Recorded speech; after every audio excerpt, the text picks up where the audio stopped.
नमस्कार दोस्तों, राधे राधे। मेरा नाम है C Akash Karan, I am SEBI registered research analyst. दोस्तों, आज मैं आपके साथ एक ऐसे सेक्टर की बात करने वाला हूं जो काफी टाइम से डाउन साइड में था, पर अब उसमें दोबारा से मोमेंटम बनना स्टार्ट हो गया है। वो है हमारे फाइनेंशियल इंटरमीडियरीज का सेक्टर एंड उसी की स्टॉक की आज हम डिस्कशन करने वाले हैं।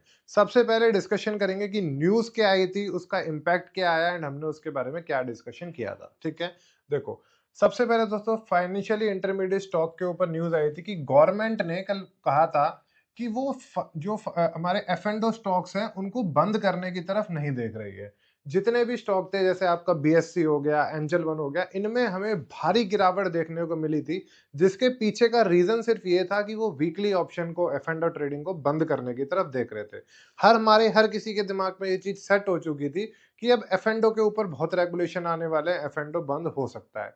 इसी वजह से आपका बीएससी हो गया, ब्रोकिंग में एंजल वन हो गया, सीडीएसएल हो गया, इन सब में हमें गिरावट देखने को मिली थी। कल यहाँ पे ये चीज गवर्नमेंट की साइड से क्लियर करी गई। उन्होंने बताया कि हमारा इनको रोड मैप बनाने का प्लान है कि हम इसको कैसे ढंग से रेगुलेट कर सकते हैं, पर इसको बंद करने का बिल्कुल भी यहाँ पे प्लान नहीं है। उसका उसका हमने सीधा सीधा एनालिसिस करा। मैंने आपको सीधा सीधा यहाँ पे बताया कि ये पॉजिटिव न्यूज है बीएससी के लिए और ब्रोकिंग स्टॉक्स लाइक एंजल के लिए। उसके बाद टेक्निकल एनालिसिस भी किया बीएससी का। चलो आगे, बीएससी क्यों बढ़ा, रीजन मैं आपको समझा चुका हूं। अब हम इसमें आगे डिस्कशन करते हुए चलेंगे। दोस्तों, बीएससी का आप स्टॉक देखोगे 50 डे एसएम में, 200 डे एसएम में, दोनों का अपसाइड ही था। दोस्तों, ये होता है सिंपल सिंपल, अगर आप देखोगे तो ये था एक inverted head and shoulder pattern breakout. जिनको थोड़ा सा भी टेक्निकल एनालिसिस आता है वो देख सकते हो कि ये हमको inverted head and shoulder pattern breakout देखने को मिला था। एंड बीएससी आप आज देखोगे अपना अपर सर्किट भी हिट किया था एंड अराउंड अराउंड यहाँ पे आज हमको 9% पॉजिटिव क्लोज ही हुआ है।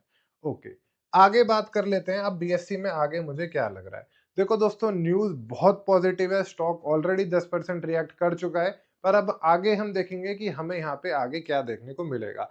यहाँ पे आप देखोगे स्टॉक ने जो अब अपना नेक्स्ट रेजिस्टेंस है दोस्तों, वो इसका 2800 से लेके 2850 का यहाँ पे निकल के आ रहा है। तो ये है अब इसका नेक्स्ट रेजिस्टेंस।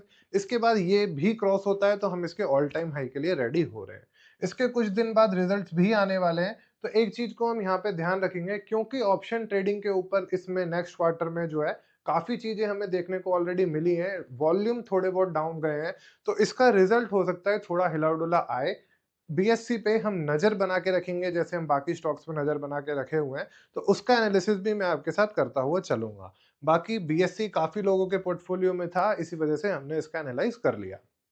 चलो, सेकंड स्टॉक जिसकी मेरे को दोस्तों आपके साथ बात करनी है वो है सीडीएसएल का। क्योंकि आज मेरे साथ कई हमारे क्लाइंट्स भी डिस्कशन कर रहे थे कि ये सब भाग रहे हैं कि इसका खून कब खोलेगा। अब देखो दोस्तों, आखिर में यही हुआ। आपको सीडीएसएल में ये एक सपोर्ट लाइन ड्रॉ करके हुए चलनी है। ये अपने 50 डे एसएमए और 200 डे एसएमए की तरफ दोनों के ऊपर ट्रेड अप कर रहा है।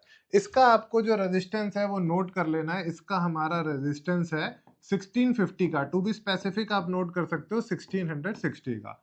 ये इसका मेजर रेजिस्टेंस है। दोस्तों, ये जो सीडीएसएल स्टॉक है ये शॉर्ट टर्म और लॉन्ग टर्म दोनों के लिए ही बहुत अच्छा है।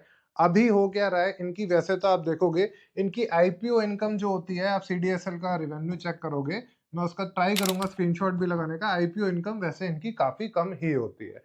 लेकिन इस क्वार्टर में, ये जो क्वार्टर चल रहा है हमारा अक्टूबर टू दिसंबर वाला, इसमें आप देखो बहुत बड़े बड़े आईपीओ आ रहे हैं जिनका वेट बहुत टाइम से था। लेंसकार्ट का आईपीओ आ गया, ग्रो का आईपीओ आ रहा है, फिजिक्स वाला का आईपीओ आ रहा है, अभी हमारा एलजी इलेक्ट्रॉनिक्स का इतना बड़ा आईपीओ आया था। तो ये आईपीओ की भी इनको यहाँ से इस बारी थोड़ी सी इनकम बढ़ सकती है। बाकी म्यूचुअल फंड्स में, डेप्थ में काफी पैसा ऑलरेडी जा रहा है। तो इनका रिवेन्यू से एंड इनका जो प्रॉफिट होगा वो नेक्स्ट क्वार्टर का, यानी कि ये जो क्वार्टर चल रहा है जिसका रिजल्ट एक्सपेक्टेड है जनवरी फरवरी में आएगा, वो ज्यादा अच्छा आएगा। तो मुझे जो उम्मीद है वो ये है कि सीडीएसएल आपके 2-3 महीने के लिए, 4 महीने के लिए आपके पोर्टफोलियो में जरूर होना चाहिए, क्योंकि इनके रिजल्ट जो है फरवरी में ज्यादा अच्छे हमें देखने को मिलेंगे।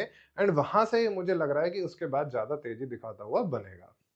ठीक है, चलो, थर्ड स्टॉक दोस्तों जिसकी सीधी सीधा इसका इम्पैक्ट आता है वो है एंजल वन का। ठीक है, तो एक बार ही हम यहाँ पे एंजल वन का भी डिस्कशन करते हुए चल लेते हैं कि उसमें क्या देखने को मिल रहा है। देखो दोस्तों, यहाँ पे स्टॉक ने हमें टेक्निकली एक कप एंड हैंडल पैटर्न का ब्रेकआउट बनाया है, उसके बाद ब्रेकआउट भी दे दिया है। अब वॉल्यूम तो स्टॉक में आज आना ही था क्योंकि स्टॉक न्यूज में था, तो ब्रेकआउट जो आया है वो वॉल्यूम के साथ ही आया है। अब दोस्तों इसका भी वही रीज़न है, ऑप्शन ट्रेडिंग सबसे ज़्यादा ब्रोकरेज जनरेट होती थी ऑप्शन ट्रेडिंग से ही। तो इसी वजह से ये स्टॉक आप देखो अप्रॉक्सिमेटली करीबन 3200 पे ट्रेड करता था एंड उसके बाद ₹2200 भी आ गया था। तो बहुत बड़ी गिरावट इन स्टॉक्स में देखने को मिली थी। इसके बाद अब फिर से स्टॉक ने एक हमें अच्छी रैली दिखाई है, कप एंड हैंडल पैटर्न का ब्रेकआउट दे दिया है। फिर भी मैं अभी आपसे यही कहूँगा, आपको अपने जो नज़र में रखना है बीएससी और सीडीएसएल ज़्यादा रखना है। ये ब्रोकिंग स्टॉक्स फिर भी थोड़े बहुत यहाँ पे हिलते रहते हैं। ये स्टॉक अच्छा मुझे शॉर्ट टर्म से ज़्यादा एंजल वन का लग रहा है स्विंग ट्रेडिंग के लिए, क्योंकि यहाँ पे एक हमें कप एंड हैंडल पैटर्न का ब्रेकआउट देखने को मिला है। इसको मैं अपने ब्रेकआउट स्टॉक्स फॉर टुमारो में भी ज़रूर कवर करते हुए चलूँगा। ठीक है? ये थी इसके ऊपर पूरी फाइनेंशियल के न्यूज़ जिसकी वजह से ये स्टॉक आज भागे थे एंड आने वाले टाइम में भी ये हमें एक रैली दिखा सकते हैं। ठीक है? तो इन पे भी हम अपनी कवरेज बिल्कुल आपके साथ बना के रखेंगे। ठीक है दोस्तों? आई होप आपको ये वीडियो पसंद आया होगा, कुछ नया सीखने को मिला होगा। तो वीडियो पसंद आया तो वीडियो को लाइक ज़रूर करना, चैनल को सब्सक्राइब कर लेना और कमेंट में हमेशा की तरह लिखना कि हम सब मिलकर सीखेंगे, मिलकर कमाएँगे।